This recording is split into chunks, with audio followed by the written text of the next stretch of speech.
Terlihat sejak pagi masyarakat mulai mengantri di kantor pos Kota Lubuk Linggau untuk pengambilan bantuan langsung tunai atau BLT. Satu persatu masyarakat yang mengantri bantuan langsung tunai menunggu panggilan untuk dipanggil dalam pengambilan bantuan tersebut. Seperti misalnya, salah seorang penerima bantuan berasal dari Tabarmani, Kecamatan Selangit. Usman mengatakan bahwa dirinya saat ini mendampingi orang tuanya yang sudah lanjut usia, di mana orang tua tersebut mendapatkan bantuan langsung tunai dengan nominal lebih kurang Rp1.200.000.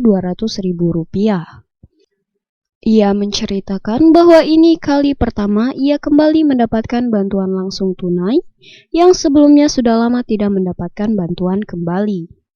Dirinya berharap agar bisa terus mendapatkan bantuan langsung tunai ini dikarenakan orangnya sudah memasuki usia lanjut. Dan bantuan yang didapatkan dari pemerintah ini nantinya akan digunakan untuk mencukupi keperluan sehari-hari. Rotannya kan bawa KTP kakak tuh. Apa aja Pak kakak? KTP. Cuman itu aja fotokopinya. Cuman ada ininya apa nih? Undangannya. Undangan dari mana Pak? Dari pemerintah nih. Langsung dapat ya. Kades ya Pak? Atau RT?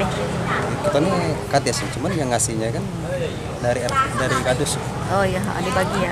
Tim Liputan Silam Pari TV.